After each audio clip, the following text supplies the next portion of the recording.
Good evening to you all. Welcome to CSB Academy Current Affairs Bulletin. In Sri Lanka, you all know that 2 days back there were elections to the Sri Lankan Parliament, and President Gotabaya Rajapaksa's party won with a landslide victory. Gotabaya Rajapaksa, as far as his known sources are reflecting, he wanted to improve and increase the powers of the president and minimize the powers of the parliament. You all know that Sri Lanka has a presidential form of government. In 2015, 19th constitutional amendment happened to Sri Lanka. They have made 19th constitutional amendment. In that amendment, they reduced the powers of the president, increased the powers of the parliament. But now, with this landslide victory in the parliament, Gotabaya Rajapaksa will get the authenticity and power to amend the constitution again, and he may in future increase or improve the authorities and powers of the president. This is the first important news today. And second, August 7th, today is National Handloom Day. National Handloom Day of India. The day is celebrate. This day we celebrate and honor the handloom weavers in the country. We'll celebrate this day to honor the handloom weavers in the country. Why do we celebrate it on August 7th? What is the speciality of August 7th? August 7th was chosen as National Handloom Day to commemorate Swadeshi movement. Actually, Swadeshi movement was started on August 7th, 1905. August 7th, 1905, on the very same day, we are celebrating National Handloom Day. You all know that at that time, we wanted to ban foreign cloth. We don't want to use foreign cloth, so we wanted to introduce Swadeshi. So Swadeshi movement started on the same day, 1905, August 7th. And there were many schemes launched with the government for the welfare of handloom weavers. Handloom Weavers Comprehensive Welfare Scheme, National Handloom Development Program, Comprehensive Handloom Cluster Development Scheme, Yarn Supply Scheme. There are many schemes and programs for the handloom development in India because handloom is a part of cultural heritage. Handloom is a part of cultural heritage. And this year, 2020 National Handloom Day is the sixth edition, and we are celebrating it virtually. As we all know, due to COVID crisis, no celebrations physically, it is virtual celebration. And the handloom sector is the major symbol of cultural heritage of India, and it is also a source of livelihood. But most of the times, we'll be seeing, and we are seeing many issues like Sirisilla weavers' deaths, committing suicides, all those things. So government has to do a lot of things for them. That's very important. And this year, 2020 National Handloom Day, social media campaign and union ministers, lieutenant governors, and others are showing solidarity towards handloom community. So this is very important. And in India, this year they are going to establish a craft handloom village in Kullu. They are going to establish a craft handloom village in Kullu, Kullu. So National Handloom Day is today. And next important news, regularly one topic will be news, GI tag, geographical indication tag. Regularly one topic called GI tag, that is geographical indication tag is in news. So there is a very big battle between Madhya Pradesh and Punjab with respect to basmati rice. A big battle between Madhya Pradesh and Punjab with respect to basmati rice. First of all, you should know there are some states in India which are foothill states of Himalayas. So some states are located in the foothills of Himalayas. So they are very famous for basmati rice cultivation. So some of the foothill states of Himalayas which are very famous for basmati rice cultivation are Punjab, Haryana, Himachal Pradesh, Uttarakhand, and even Western Uttar Pradesh, Delhi, Jammu Kashmir.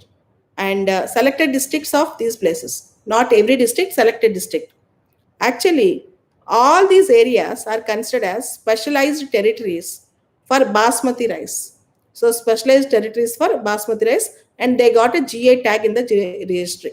Recently, from last 3 years, Madhya Pradesh government is asking inclusion of 13 districts of Madhya Pradesh with respect to GI tagging for basmati.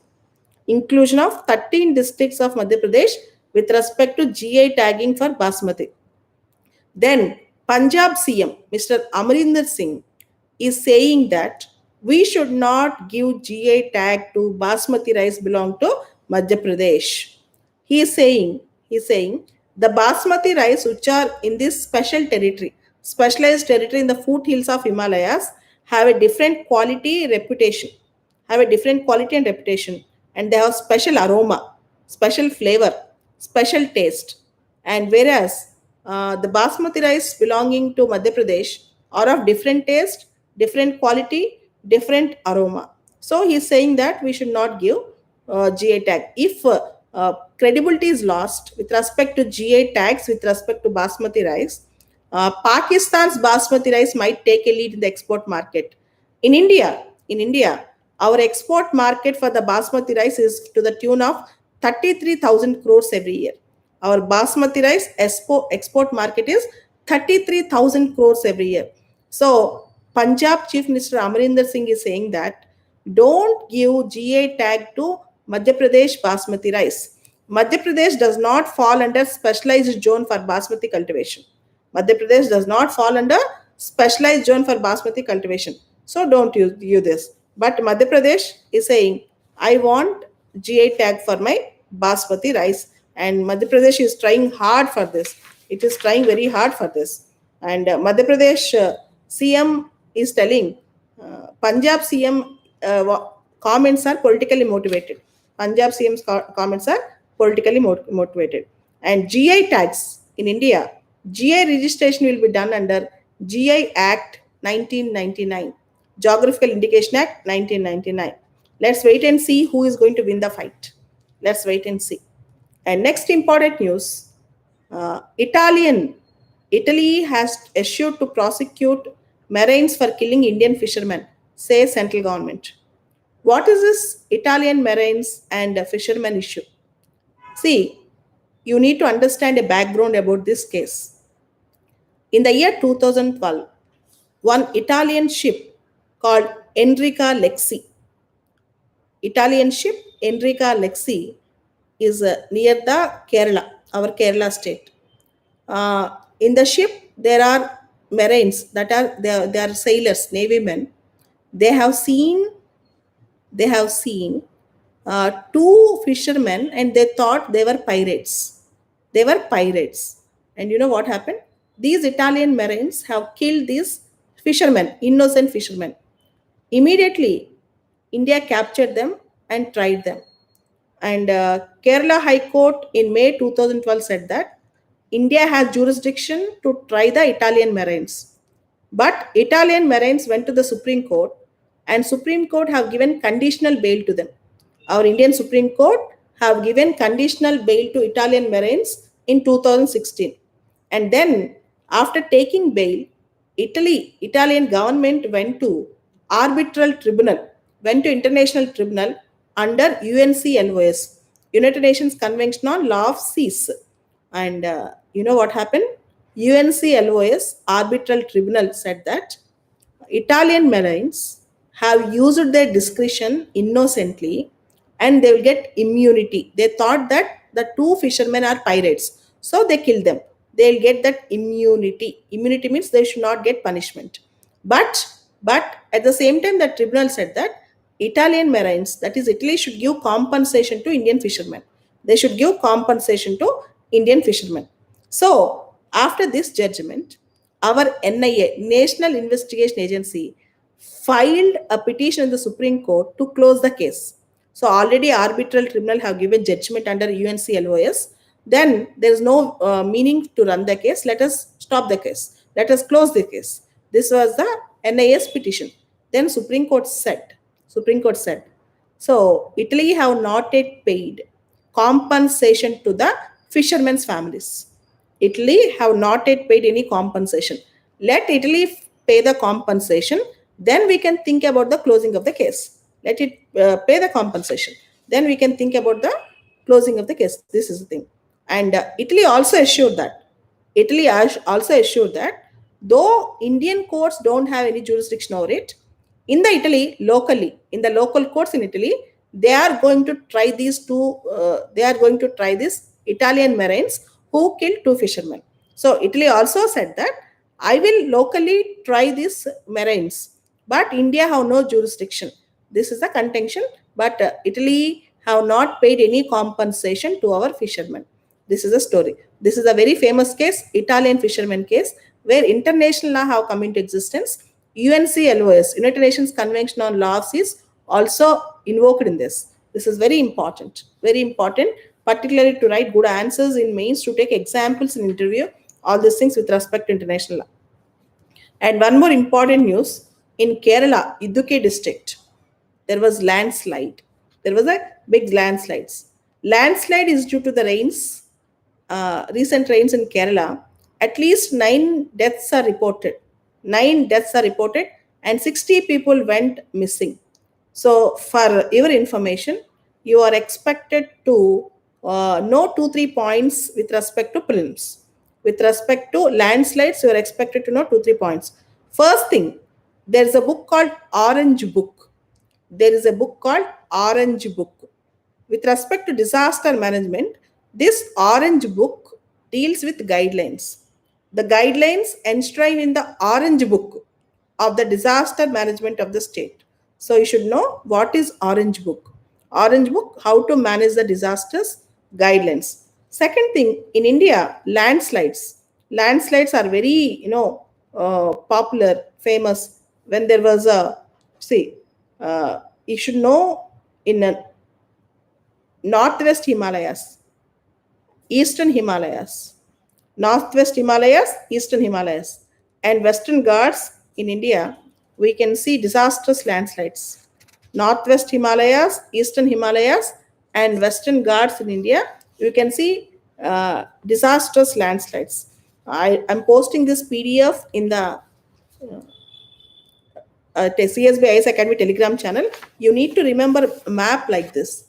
You need to remember a map like this so that it is very easy to understand.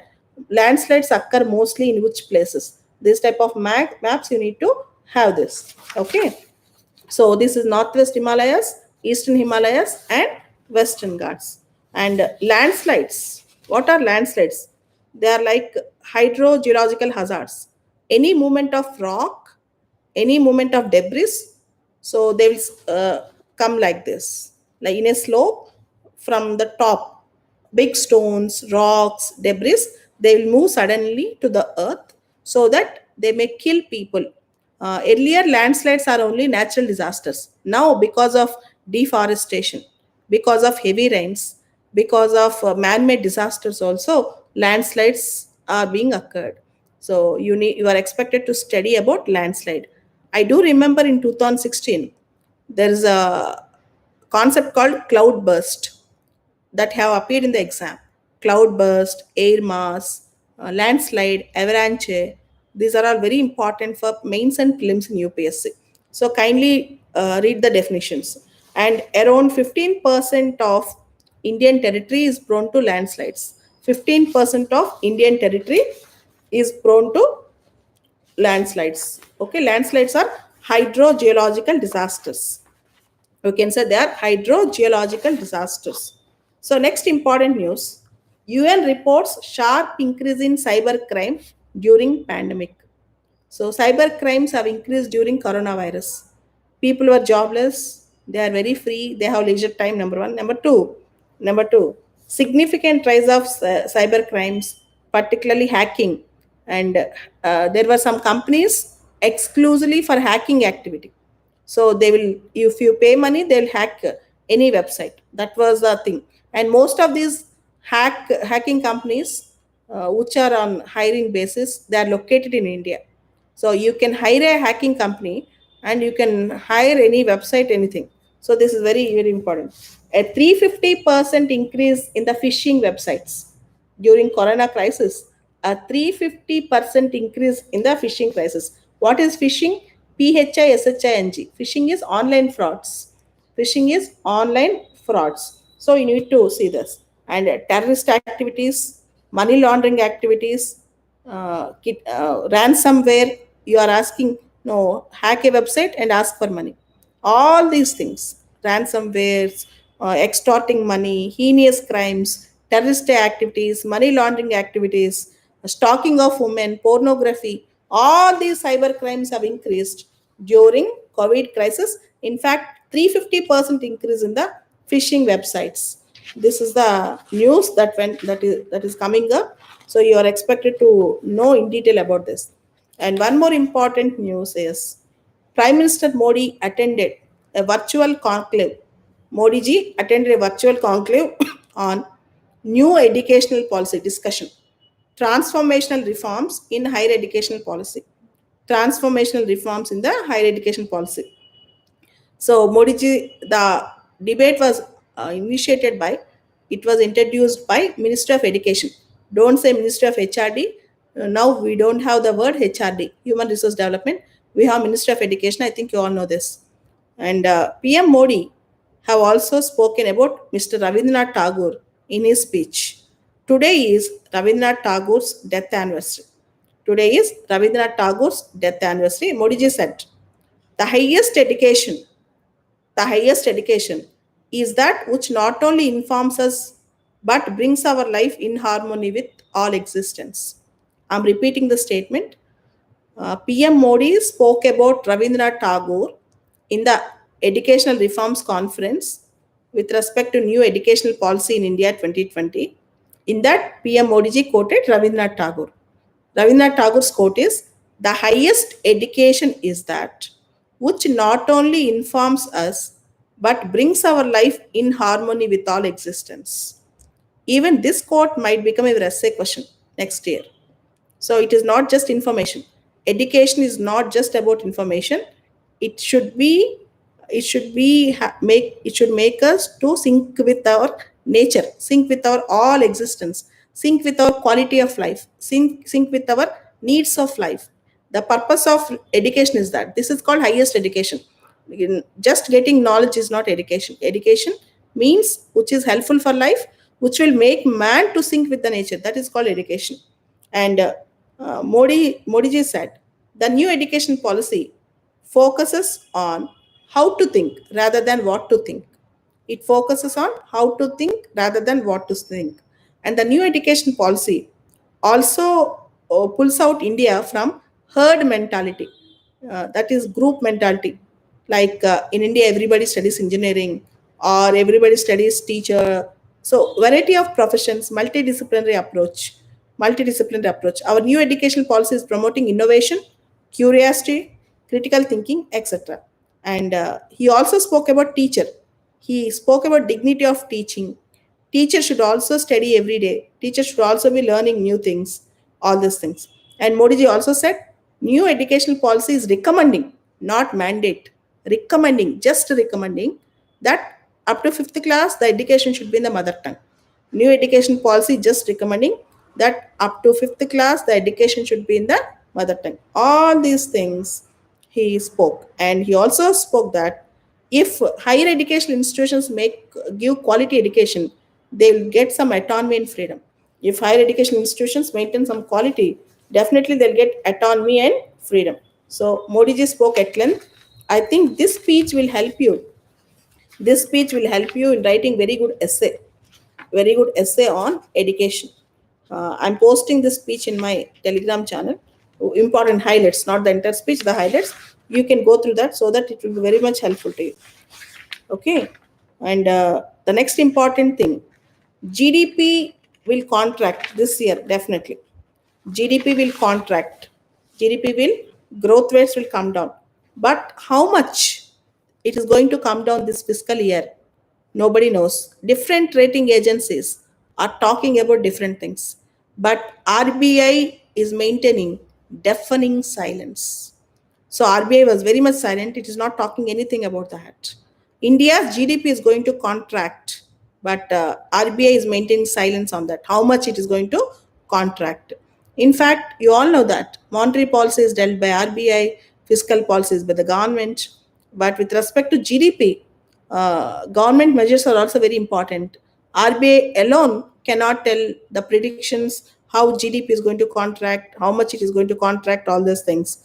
And I wish to tell you here, before COVID crisis, Modi ji always used to say, by 2024 we are going to have 5 billion economy, 5 trillion economy, 5 trillion economy. If COVID continues like this, it will remain as a dream in the next 5 years.